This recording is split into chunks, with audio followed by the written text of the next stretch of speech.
सब मुत्तफिक हैं कि इंतखाबात से मुतालिक फुल कोड बनाया जाए। नवाज शरीफ की प्रेस कॉन्फ्रेंस, कहा यह कौमी मामला है, किसी ट्रक रेडी वाले या प्लॉट खाली कराने का इशू नहीं। मैं पाकिस्तानियों से कहना चाहता हूं कि अब भी वक्त है, अपनी आंखें खोलें। आज के हालात खतरनाक हद तक खराब हो चुके हैं। अगर इंतखाबात का ऐलान हुआ तो डॉलर 500 पर चला जाएगा। कमर बाजवा जो कुछ बता रहे हैं, इस पर सोमोटो क्यों नहीं लिया जाता? जस्टिस शौकत सिद्दीकी ने जो बातें की, क्या इसका नोटिस लिया गया? साकिब निसार और दीगर रिटायर्ड जजेस कौम को बताएंगे कि मुझे क्यों नाअहल किया गया? कौम सजायाफ्ता मफरूर को बेंच की तश्कील और मुकदमात की समात पर डिक्टेशन देने की इजाज़त नहीं देगी। फवाद चौधरी कहते हैं नवाज शरीफ को याद होना चाहिए कि इनके भाई की हुकूमत अज खुद नोटिस ही की बदौलत कायम हुई। इंतखाबात आईनी तकाजा है, इनके इल्तवा की कोई कोशिश कौम कबूल नहीं करेगी। नवाज शरीफ कौम की लूटी गई दौलत वापस करके कानून का सामना करें, इनके पास यही एक ऑप्शन है। कहा हम मरियम औरंगजेब के ऊपर आज तौहीन अदालत की दरख्वास्त दायर करेंगे। पाकिस्तान में खुराक के लिए हंगामों की इब्तिदा हो चुकी है। एक भी गलत कदम मुल्क को खाना जंगी की तरफ ले जाएगा। 2 दिन में सियासी जमात इंतखाबात की तारीख इत्तेफाकी राय से तय कर लें, या फिर हम बताएंगे कि पंजाब और खैबर पख्तूनख्वा में इंतखाबात कब होने हैं। चीफ जस्टिस ने वाज़ेह कर दिया। सुप्रीम कोर्ट ने अटॉर्नी जनरल की फुल कोर्ट बनाने की दरख्वास्त मुस्तरद कर दी।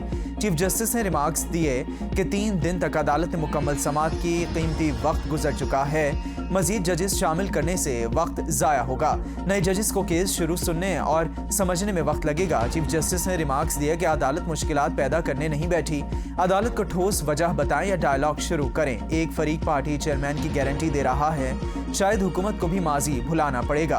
असेंबलियों की मुद्दत अगस्त में मुकम्मल हो रही है। अगर हुकूमत और अपोजिशन के मुज़ाकरात हों तो कुछ दिन वक्फा कर लेंगे। अगर मुज़ाकरात नहीं होने तो आईनी किरदार अदा करेंगे। केस की समात पीर तक मुलतवी। सुप्रीम कोर्ट ने सेक्रेटरी दिफा और सेक्रेटरी खजाना को तलब कर लिया।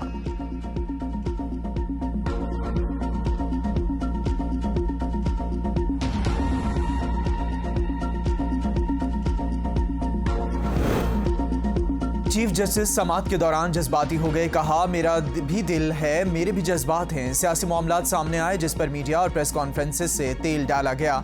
अदालत ने सारे मामले पर तहम्मुल का मुजाहिरा किया। कुछ लोग चंद जजेस पर तनकीद कर रहे हैं, कुछ दूसरे जजेस पर तनकीद कर रहे हैं। हम इस मामले को भी देखेंगे। मामला सिर्फ बैरूनी इमेज का हो तो हमारी जिंदगी पर सुकून हो।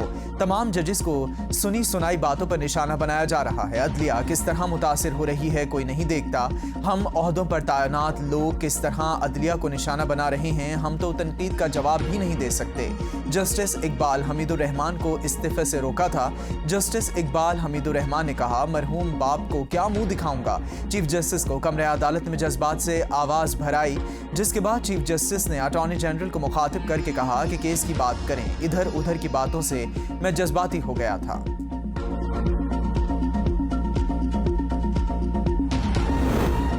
नून लीग 1997 के बाद आज फिर सुप्रीम कोर्ट और चीफ जस्टिस पर हमला आवर है। इमरान खान ने अपने ट्वीट में कहा नून लीग इलेक्शन से खौफजदा है। जो जमातें साजिश की मुखालिफ हैं इनसे बातचीत के लिए तैयार हैं। आवाम कानून की हुक्मरानी जमहूरियत के लिए सड़कों पर निकलने के लिए तैयार हैं। वकला बरादरी 2007 की तरह आगे बढ़े। वकला बरादरी आइन कानून की बालादस्ती के लिए तहरीक का आगाज करे। वन मैन शो तबाही का बाइस बनेगा। मरियम नवाज का ट्वीट, जिसके अपने ब्रादर जजेस उन पर एतमाद कर दें, सवालात उठा दें, उनके फैसलों की कोई कानूनी हैसियत होगी ना इखलाकी। इमरान खान को तनकीद का निशाना बनाते हुए कहा कि आइन शिकन को खिताब मिलने पर जजेस की तस्वीर पर जूते किसने बरसाए थे। इमरान खान का मुल्की सियासत से माइनस होना जरूरी हो गया है। वफाकी वज़ीर दाखिला राना सनाउल्लाह कहते हैं इमरान खान ने सियासी इंतजामी तौर पर बहरान और अब जुडिशरी को भी ला खड़ा किया। अदालत अनारकी का हिस्सा न बने और फुल कोर्ट बनाए। इंसाफ होना नहीं है, होता हुआ नजर आना चाहिए। सुप्रीम कोर्ट के बेंच के मुकाबले में रजिस्ट्रार की कोई अहमियत नहीं। फैसले को एक सर्कुलर से ख़त्म नहीं किया जा सकता। चीफ जस्टिस ऑफ पाकिस्तान पूरे कौम के बड़े हैं, इनसे बहुत तवक्कुआत हैं। जस्टिस जमाल खान मंदुखेल ने अखलाकी नोट में लिखा कि राय लिए बगैर फैसला दिया गया। ये सूरत हाल इंतहाई अफसोसनाक और कौमी सानहे से कम नहीं।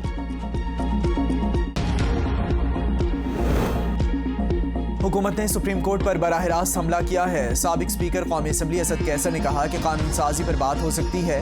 कानून साजी का ये वक्त बदनीयती को जाहिर करता है। हुकूमत ये कानून साजी नवाज शरीफ को रिलीफ देने के लिए कर रही है। हुकूमत इलेक्शन के लिए तैयार हो तो हम बात करने के लिए तैयार हैं। हुकूमत मिली तो गारंटी देता हूं कि किसी के खिलाफ इंतकामी कार्रवाई नहीं करूंगा।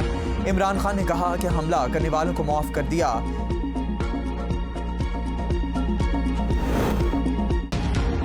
इलेक्शन इल्तवा केस पर सुप्रीम कोर्ट का बेंच एक बार फिर टूट गया। जस्टिस जमाल खान मंदुखेल बेंच से अलग बेंच का मेंबर था। फैसला तहरीर करते वक्त मुझसे मुशावरत नहीं की गई।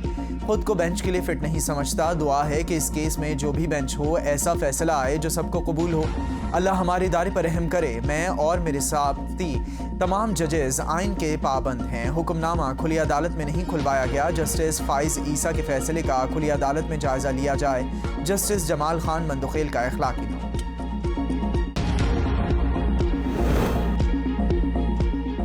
असखुद नोटिस का तैयार रेगुलेट करने के लिए और इख्तियार रेगुलेट करने के फैसले के इख्तिलाफ चीफ जस्टिस ने जस्टिस काजी फाइज ईसा के अक्सरियती फैसले को मुस्तरद कर दिया। 2 रुकनी अक्सरियती फैसला सुप्रीम कोर्ट के 5 रुकनी बेंच के फैसले की खिलाफ वर्जी है। सुमोटो सिर्फ चीफ जस्टिस ऑफ पाकिस्तान ही ले सकते हैं। फैसले में दी गई ऑब्जर्वेशन को मुस्तरद किया जाता है। जस्टिस फाइज ईसा के फैसले में असखुद नोटिस का इख्तियार इस्तेमाल किया गया। समाअत के दौरान अटॉर्नी जनरल ने जजेस के इखलाकी नोट का मामला उठाया। अटॉर्नी जनरल ने कहा कि अदालत का जारी सर्कुलर देखा है। जस्टिस जमाल खान मंदुखेल का नोट भी पढ़ा है। जस्टिस जमाल खान मंदुखेल बेंच से अलग हो चुके हैं। दूसरा नुक्ता 1 मार्च के फैसले के तनासुब का है। मौजूदा दरख्वास्त की बुनियाद 1 मार्च का अदालती हुक्म है। 9 रुकनी बेंच के 2 अरकान ने रज़ाकाराना बेंच से अलहदगी इख्तियार की। चीफ जस्टिस ने अटॉर्नी जनरल से पूछा, आपको किसने कहा कि 2 जजेस बेंच से अलग हो थे? चीफ जस्टिस की हिदायत पर अटॉर्नी जनरल ने 27 फरवरी को अदालती हुक्म पढ़कर सुनाया। चीफ जस्टिस ने कहा कि मामला चीफ जस्टिस को बेंच की असर-ए-नौ तश्कील के लिए भेजा गया था। चाहता तो तमाम जजेस को भी तब्दील कर सकता था। अगर आप वही करना चाहते हैं जिससे मसला बना है तो ये हमारी प्राइवेसी में मुदाखलत होगी। अटॉर्नी जनरल ने कहा कि आपने कहा कि जजेस ने समाअत से माजरत नहीं की थी, जिस पर चीफ जस्टिस ने जवाब दिया, मैंने इस हवाले से कुछ नहीं कहा। समाअत रोकने वाला हुक्म हम जजेस आपस में ज़ेर बहस लाएंगे।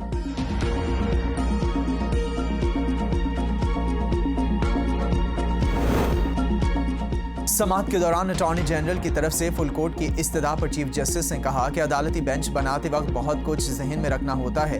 एक बात ये जहन में होती है कि मामूली के मुकदमे और मुकदमात मुतासर ना हों। बाज़ औक़ात तमाम जजेस दस्तियाब नहीं होते। 9 रुकनी बेंच तश्कील देते वक्त तमाम जजेस के बारे में सोचा।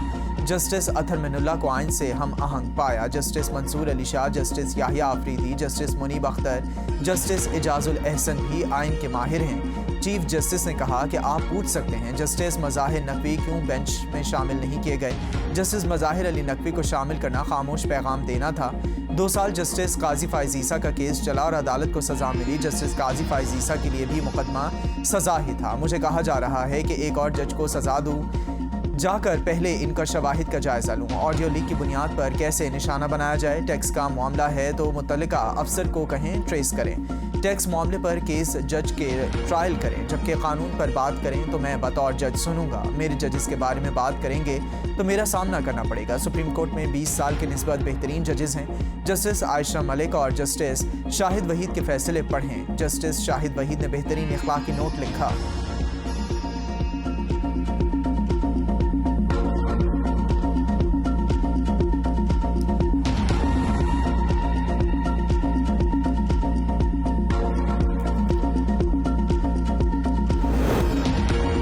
जो बेंच फिक्स किया जाए इसमें इज्तिमाई दानिश होनी चाहिए। इससे सुप्रीम कोर्ट के फैसलों की ताकत मिलेगी। इस फैसले में डेमोक्रेसी होगी। मरियम औरंगजेब की गुफ्तगू कहती हैं, इलेक्शन का मामला 9 जजेस से शुरू होकर 3 जजेस पर पहुंच चुका।